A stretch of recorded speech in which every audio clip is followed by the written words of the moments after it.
Hello, everyone. Glad to see you all here on this wonderful blog day. I'm joined again by the beautiful James Zuccollo to discuss some exciting issues. I pestered him to say that I want to talk about unemployment, not my unemployment, but the idea of the unemployment system in terms of unemployment benefits and people that fall into unemployment. How are you going today, James? I go very well. It's been a good day at the office, and I'm so excited to hear from someone who is such an expert on unemployment. I suppose, in contrast to a few weeks ago, this time you are the deep expert and I get to ask the questions. I think you know a bit more about education than I do about unemployment benefits, but definitely will be a lot of fun to chat about it.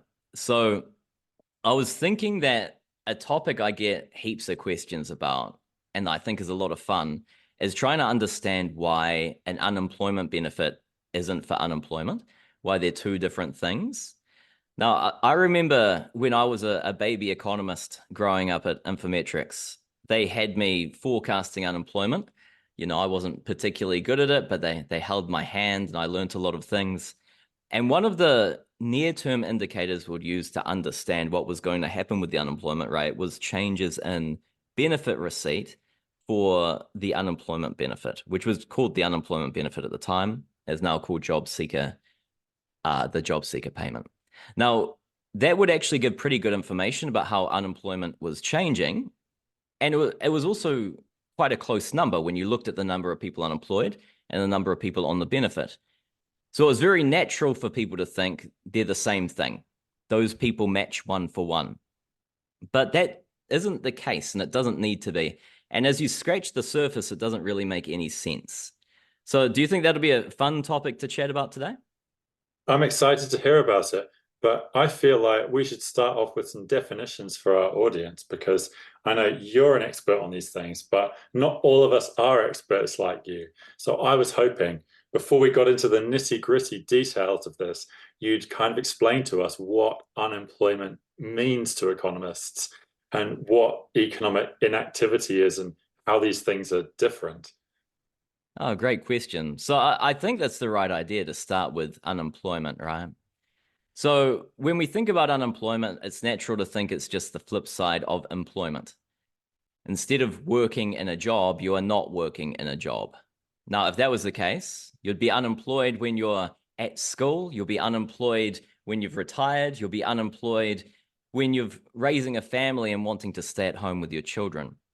But those things aren't what we would refer to as unemployment.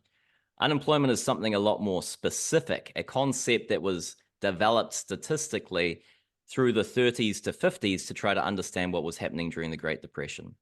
Unemployment refers to a situation where someone's not in work, but they're actively searching for work and they'll be willing to start work immediately. Now you can play around with those definitions a bit. So, for example, actively searching, what is that? Is that the situation when you've applied for a job? Or is it browsing the Seek website to figure out if you can get a job? Now, stats agencies do separate those things out and allow you to think about different measures, but you often get the same sort of story about what unemployment is there. Now, when you have those individuals that are unemployed, it's telling us something about spare capacity in the economy. These are people that they're willing to work at the current wage, they're trying to work, they're doing what they can, they've revealed it, but they're currently not able to. And that differs from people who are called not in the labor force. These are individuals who aren't working, but if economic situations were to change, there are probably other barriers stopping them from entering, some of which can be positive things, like they've got heaps of money and they don't need to work, or they've retired, and some that are negative things, such as they're facing severe disabilities that are making it difficult for them to enter, they're facing discrimination, or they're in a situation where they are so discouraged about finding work, they're just not willing to look and they're hiding in their little bubble. So I think that's the idea of unemployment, and is the thing that often we care about and talk about when we're looking at these issues. So should we worry about these people who are not in the labor force, Matt? It sounds like some of those people, those discouraged people, we should be almost as concerned about as we are about the unemployed. How should we think about this from a policy perspective? Is it only the unemployed that say, as a policy analyst, I should be concerned about? Or should I be thinking more broadly than just those people? I think it's definitely important to actually understand what makes up people that are not in the labor force. There's another topic that gets discussed called not in employment education or training to capture individuals who are just detached from the labor market themselves. Now, those can be split into two groups. They can be people who are voluntarily NEET, not in education, employment, or training. And they are walking around, maybe they're raising a family or doing some other activity where they've got a large outside benefit from not working and doing something else. And they might be able to rely on family members or some other state support to keep themselves together. The other group is people who are more involuntarily not in education, employment, and training. So that captures the discouraged workers that you're chatting about. People that might live in a certain community that's quite poor. They have social pressure about not working. They're concerned about if they go out and search, their hopes will be dashed. And they've put themselves in a mental state where they don't want to do anything. Now, that's likely to be a group that policymakers very much care about because they're so detached, because their life satisfaction is being so negatively affected by what's happening. And if we think about the concept of the unemployment benefit and what it's trying to achieve, it should be supporting those types of individuals by giving them income so that they don't end up in great hardship. They're detached from the labor market, they're having trouble reattaching, and we don't want them to starve. So immediately we have a group of individuals that would receive the benefit, even though they're not strictly unemployed. And that's starting to give us an idea about why when we think about policy and we're thinking about needs, that doesn't reflect the same concept as an unemployment rate definition, which might tell us about the economic cycle or the stance of monetary policy. That's a brilliant segue because I read this fantastic blog post recently by some chap called Matt, who was musing away about a research paper from the E61 Institute. And I think he was an author on that too, which is about Australia, but I think it generalizes to a lot of countries around the world. And it shows that these two groups, these people who are receiving this job seeker payment, which is related to but not the same as unemployment, and the people who are not in employment at the moment, so they're either unemployed or they're not part of the labor force, who we might think it was there to support. These two groups are not just a little bit different, they are very, very different. So perhaps you can give us an idea of the scale of these differences and what the key reasons are for them. Yeah, definitely. I'd love to. That's a great thing to bring up. So when I want to give a bit of a shout out to our home country when talking about this. So when I was working as a little baby economist looking at these things, I was informed that these two groups were very different. And, walking around with that, it was sort of a tacit knowledge that not everyone shared. Now, Statistics New Zealand realized that, and they actually produced a really cool Venn diagram showing the group of individuals that receive the unemployment benefit and showing the group of individuals that were unemployed and then showing their overlap. And it was just a really neat way of doing it. So when I went to Australia, I want to copy the same thing here. So a colleague of mine, Aaron Clark, and myself knuckled down into the data, had to play around and generated these Venn diagrams in different data sources and ended up focusing on one that was most similar to the New Zealand one, which is a survey of income and housing. Now, when you look at that, you actually find that 1/3 of people who are on the job seeker benefit are unemployed, and about a quarter of people who are unemployed are receiving the unemployment benefit. Now, if you broaden that to look at all benefits, about half of people who are unemployed receive some sort of benefit. So they might receive the disability support pension. They might be receiving a parenting payment because they're looking for part-time work while raising a child, et cetera, et cetera. But there are good reasons why these groups might really not overlap that much. And those figures seem very stark. But when you start realizing the unemployment benefit in Australia and New Zealand is not about unemployment, it's not about someone seeking a job even, which is why the name job seeker payment is weird. It's a minimum income standard for people that are deemed to be in need. When we put it that way, we know that our discouraged workers before were people that were in need, even though they weren't unemployed. We know that individuals who are working part-time but at very low incomes, they need that payment as well in order to reach some sort of minimum income standard. And when we include those types of groups, we start seeing a lot of individuals receiving the payment as a form of income support, not because they're necessarily looking for a new job. Then on the flip side, you have individuals who are unemployed that don't receive it. A lot of them have assets that are larger. Now, there are two ways this can work. I had a friend back in New Zealand. They could receive the benefit because there wasn't asset tests there. But when they went to lose their job, I guess that wasn't really a choice. It was very unfortunate. They did not want to take up the benefit until they'd used up their savings. That was important to them, that they would sit there and they would try to make their way with what they had without relying on government support. And there's a lot of people that just have a visceral distaste of taking up a benefit. And that take up term is actually like the technical term used in the literature to describe that group of people that decides not to take it up, or on the flip side, find it difficult to deal with the labyrinthine processes and policies that different places have in place for accessing that benefit. There are other groups of people who turn around and don't receive it as well, though. They might have a partner earning a high income, or they might be, someone who's from overseas and not eligible for the benefit. Australia and New Zealand, especially Australia, impose very harsh conditions about benefit eligibility based on your citizenship.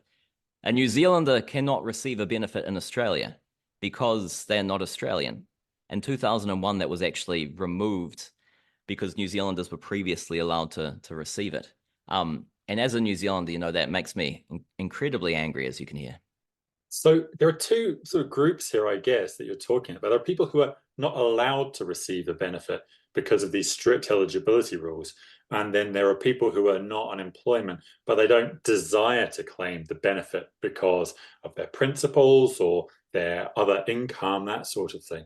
Do we have any idea what proportion of the people who are unemployed or not in employment but not claiming a benefit are not doing so because of either of these reasons? How many would like to claim but are stopped from doing so by the rules? That's a great question. So the note you pointed out before sort of breaks that down, and I don't have the numbers off the top of my head, but I remember some of the principles. If I remember correctly, a lot of the people who are not claiming the benefit, the vast majority in Australia are not claiming it because of eligibility rules rather than other things, because the Australian system, people might not realize it here, but when I compare it to New Zealand, it's a hell of a lot easier to access the benefit. In New Zealand, they put all sorts of hoops in the way. And I've heard very similar things about overseas countries, especially the United States. So when you look at these benefit payments within the Australian context, the vast majority are being ruled out by rules. And the biggest rules ruling people out are these asset tests. So Australia says if you have existing savings, you do have to wait. Unlike New Zealand, where there's people voluntarily deciding to do that, in Australia, it's actually a rule. If you have a house and a whole bunch of assets, you can't receive it. If you have a lot of liquid savings, so cash in the bank and the such, then you have to wait quite a while before you're able to receive it after job loss. So there are a lot of people then, I guess, that in Australia would like to claim are not in employment receiving salary or other income from employment, but are unable to claim for some reason. And I suppose the question I have about that is, are there costs of this to Australia? On the one hand, we're restricting eligibility, so there's a reduced transfer from other taxpayers to these people who are not employed. And I suppose we'd say maybe that provides an incentive for those people to return to employment and no longer receive that transfer from other mostly employed people in Australia. But on the other hand, and you'll know this better than me, I believe there is some evidence that having that income when you're out of employment helps you to get a job that's right for you after that. And actually, that's good for everyone in the country. So how should we think about this balance and the trade-off, these costs against each other when we're trying to think about how to set these rules for eligibility? That's an excellent question. I'll have to stop myself talking all day because it immediately leads me to three or four different sets of answers. It captures such a broad set of ideas that I think it's important to get more evidence about, not just in Australia, but all around the world. Now, when we look at these types of systems and we're thinking about what people are doing when they're facing a job loss, these rules are ruling out people that we believe self-insure themselves. So, the asset test, the partner income test. You have a partner in your household that's providing you income to help you through the shock. You have assets that you can use because you've saved to get those assets in order to insure yourself through that shock. So there is private insurance that's ongoing. And if we introduce public insurance by allowing these people to access the benefit, that should in some sense crowd out their private insurance. So when we look at it that way, we're limiting the costs by trying to target individuals that we believe can insure themselves against job loss. That's one of the principles of the targeting type system. Now, this does come with costs if we are too excessively stopping people from receiving the benefit who can't really self-insure. So the first set of questions would be, do we actually see these individuals self-insure? Some work that we're doing at the moment, and at the same time as releasing this note, we released an early stage of this, looks at the consumption scars associated with job loss for those who don't receive the benefit. We find in our most latest results, there tends to be a persistent 5% consumption scar after job loss for people who don't receive the benefit, indicating that maybe they aren't fully self-insured against that event when that occurs. Now, when we go a step... Sorry, Matt, can you just talk us through what you mean by a consumption scar? So they end up with consumption that's about 5% lower than a comparable person that didn't experience job loss. So in this instance, you would expect that they would have consumption, approximately 5% higher if they hadn't experienced that job loss as they're just going on about their lives. But because they experience that, they turn around and they reduce their consumption. Now, the mechanisms are a bit unclear at the moment. It could be that they're suddenly more fearful of job loss in the future, so they're self-insuring more. It could be that they weren't self-insured, so they've had to run down their assets too much relative to what they would have wanted to do. And it could be that there's actually other drivers in the background, such as they've now got a job that doesn't require the same sort of work-related expenses. And because those are included in our consumption, we're mismeasuring the scar to their well-being. So a lot of our work at the moment is trying to tease out a bit more of that and try to understand what's going on. But even if we felt like we could talk about targeting in that way, there's another principle. When you have social insurance or you have private insurance, that is subtly different to saving. If someone saves because they're worried about losing their job, then if they don't lose their job, they've got extra saving. If they do lose their job, they're probably undersaved a bit. Now, if they could pool that risk with everyone else that has this risk of losing their job, it would actually lead to them spending less to get that same insurance when they face job loss. Social insurance and private true insurance markets would deal with that. But if we don't have private insurance markets because of concerns about asymmetric information or hard to monitor moral hazard, so these are situations where only people who sort of know they're going to lose their job will take up the insurance, or with moral hazard, the idea that knowing they're insured, people spend longer off the job and end up a bit, just taking the benefit for a bit longer than they would otherwise. If those are occurring, they might lead private insurance markets to collapse. And so that's why a lot of countries have unemployment insurance levies and an unemployment insurance payment. Australia and New Zealand do not. And that's a margin that's worth investigating further. And a lot of the research I'm undertaking at the moment is trying to tease that part out, understand whether that does matter, because it's an open question. And the big driver is exactly what you ended with. How is it affecting how people are rematching with jobs? Are people rushing back into reemployment and ending up with lower wages, a larger wage scar because of it? Are they ending up in jobs they're less satisfied with? Are they ending up with permanent scars to other things such as their mental health and their physical health because they've had to push themselves to transition to a different industry and to a different area where they're uncomfortable? These are things that deserve teasing out. That's fascinating. And I know that there's a lot more you could say on all of those questions, but I'm conscious that we're going on a little bit here. So I wonder if we could turn to the other group of people here, those people who are claiming, but they are not unemployed. And I know politicians like to talk about this group a lot. And they have told me over the years that there are a lot of people there who are relying on benefits, but could be in a job and are simply choosing not to be. So, to what extent can we be confident that these are all legitimate claimants and deserving in some sense of that payment? And what do we even mean here by this idea of being deserving of the payment?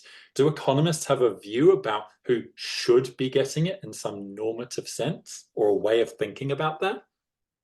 No, that's a great question. There is probably not a normative economics view per se, because as soon as we're trying to determine if there's a deserving and undeserving group, it has to do with some moral judgment about why they should be redistributed to, which economists can inform. But I think, if you start trying to make a call on it, you're probably putting your own value judgments in there.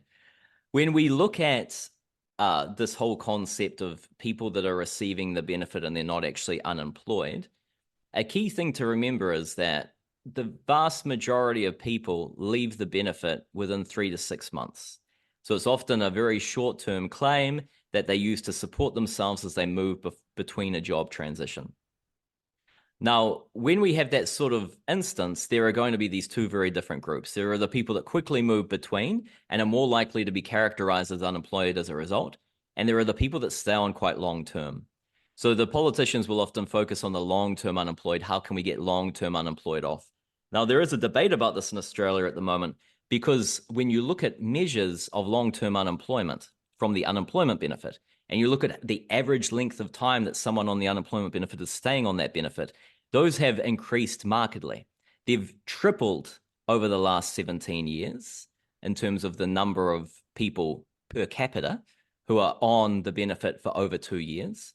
And they've also gone up very substantially in terms of the average number of days that people are on. And that's led a lot of people to say there's something broken about the system and there's growing long-term benefit dependence. Now, not to spoil everything, but I can't help myself, we actually have a note coming out next week on this very topic. And we find that this characterization of the unemployment benefit ends up being quite wrong. Systems change through time. And Australia and New Zealand in the mid-2010s, a little bit earlier than that, came up with this idea of renaming all their benefits to job seeker payments and all that sort of jazz, trying to narrow them down and trying to get people work ready and into the workforce, and really narrowing the scope of things like disability payments and family payments in order to get more people into the system searching for work and facing work search requirements. Because of that, a lot of people that would receive disability payments, a lot of people that receive parenting payments, ended up getting the job seeker payment instead. And these people tended to be long-term recipients. If you have a permanent disability, you have to be assessed that you cannot work for 2 years in the first place. Therefore, you're very likely to see these individuals out of the workforce for a long period of time. If you have a situation where you're a parent and you're receiving support, you're very likely to, if you were wanting to stay at home and look after the child, to still want to stay at home and look after the child, even though the name of the benefit has changed. So when you include all these things, actually per capita long-term benefit receipt has fallen about 22% rather than tripled.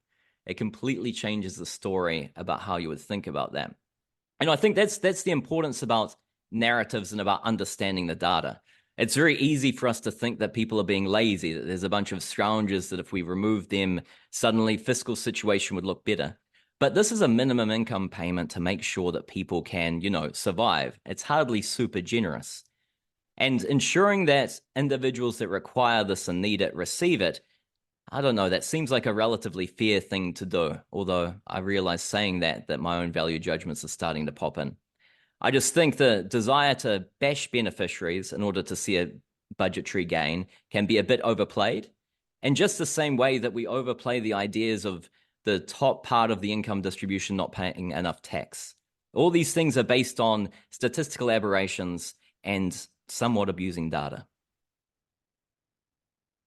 Yeah, if I could put my own value judgments in here, I think that the people who worry about someone voluntarily ending up on a job seeker payment possibly haven't looked at the level of the job seeker payment in their country lately, because they are rarely generous and rarely a comfortable income for anyone.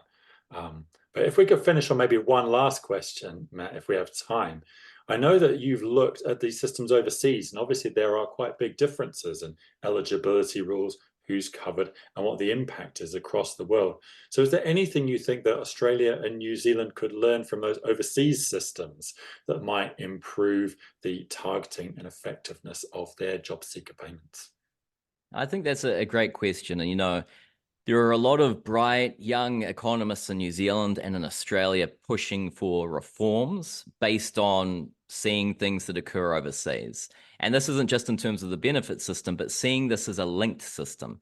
Benefits, education, and labor market regulations are three spokes on the same element of trying to understand labor market outcomes for some of the most vulnerable in Australia and New Zealand. And when Australia and New Zealand do policies so differently, we have a flat rate payment without contributions. It's funded from general tax. It's not an insurance system. It's an assistance system.